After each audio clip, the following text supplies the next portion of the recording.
Hi, everyone. Welcome to our podcast series, Beyond the Pill, where we explore critical conversations around health, equity, and innovation in HIV prevention.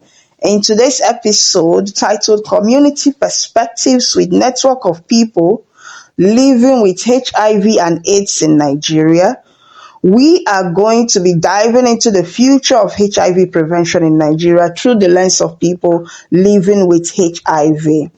We will be joined by three representatives of the network of people living with HIV and AIDS in Nigeria, Imo State chapter. NEPWHAN is the national body championing the rights, health, and well-being of people living with HIV across the country. Together, we will unpack how injectable PrEP is being received at the community level, the barriers that might stand in the way of equitable access, and the role of advocacy in ensuring this breakthrough reaches those who need it most. Hi, everyone. So, with me on this episode is Duro Tony, the state coordinator NEPWHAN. Amadi Henry, member NEPWHAN. Mr. Shebu Christian, State Secretary, Imo NEPWHAN. Okay, so if you're just joining us and wondering what is the full meaning of NEPWHAN, remember what we said earlier, network of people living with HIV and AIDS in Nigeria. So the first question I'm going to ask is, how is NEPWHAN engaging with people living with HIV and key populations to raise awareness about injectable PrEP? And what unique challenges or misconceptions have you encountered at the community level? Okay, right now, I don't think that NEPWHAN has gotten any injectable system or injectable method of PrEP or whatever. But we only be placed on drugs, the ART drugs. That is the one we are taking now, as I'm talking to you. So that of the injectable ones, we have not come across that in the state. And it's not available here for now. Do you have anything to say? Yes, of course. Let me back the state coordinator, Mr. Tony.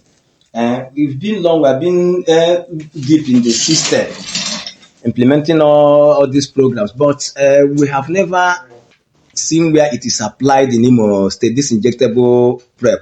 Of course, you may be hearing fairy tales that it has been applied so place, but we have not observed such a thing. This is my first time of hearing that maybe, if at all, it is on ground. That's it. In addition to what my colleagues have said, we used to hear about injectable PrEP, but it has not come in Imo State. So now that we have seen somebody coming to tell us about that, we will be happy. Thank you.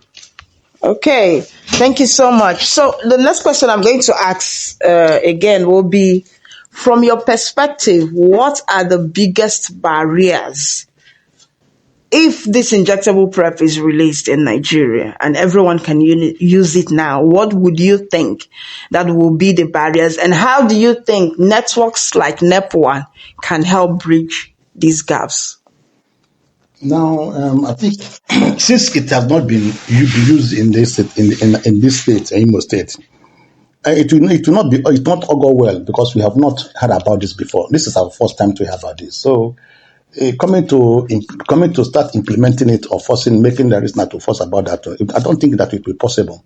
Even if it is possible, at least we need to hear that where it was before it can now come to operating. But we don't know how it will look like if it is. That is the barrier. Everybody is afraid of this injectable, what do you call it? Injectable PrEP, and we cannot assure anybody the progress or the safety for now because we have not had it before, and this is our first time to hear about this. Okay. Mr. Sebu.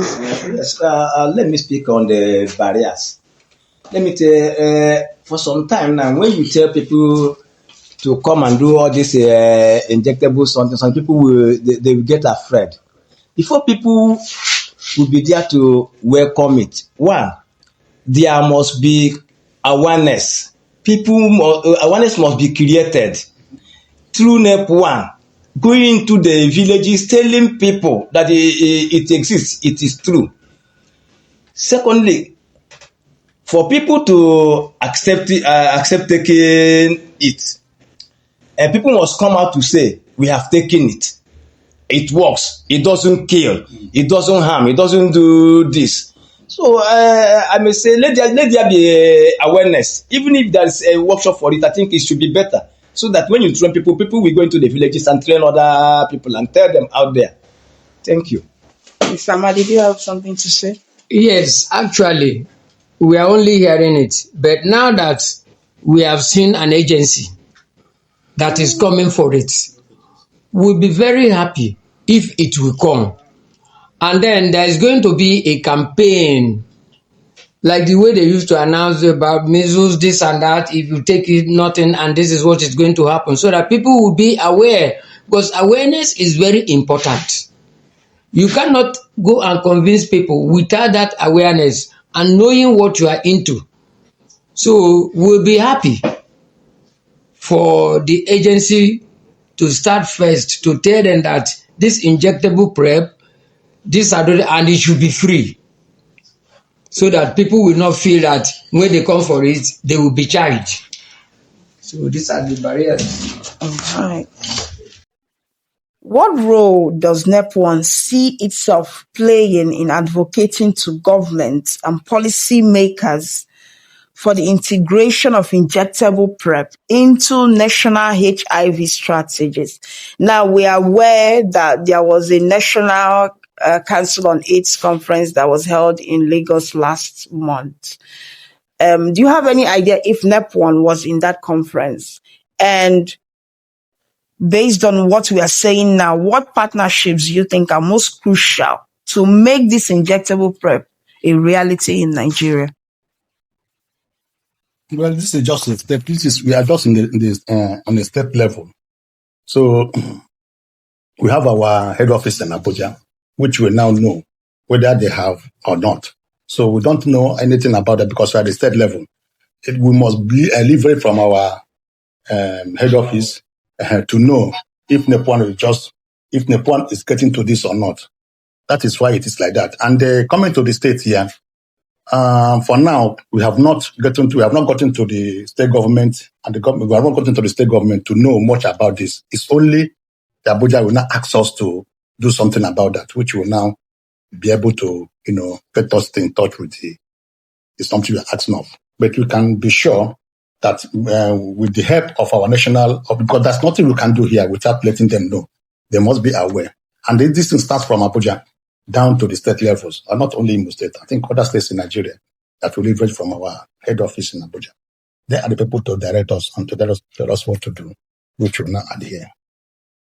Okay. Mr. Sebo, do you have something to say? Well, almost the same thing. I think he has said it all because the state depends very much getting information from the national level, and when an instruction is being given to the state, then the state will then kickstart the action immediately. So we are looking the day instructions will come, the day things will be organized, the day NEPWHAN, let me say, most state will be involved. They will call upon to do this, to do that. We are very much ready. We are ready. If you call us in the morning, we are there. If you call us in the night, in any day you call us, we are there. Thank you. Yeah, as my colleagues have already spoken, we are state and we wait for approval and order from the national. By the time we get order from the national, the state we don't have. The point here, we don't have problem. We're under them and we'll keep to it. Thank you. Thank you so much for joining us in this podcast episode. So you've heard from the horse's mouth. So while we are waiting to hear from the national body on where Nigeria is currently on injectable PrEP, we want to thank you so much for joining us in this podcast episode. Do stay tuned and also do not forget to tune in on our next episode. Bye.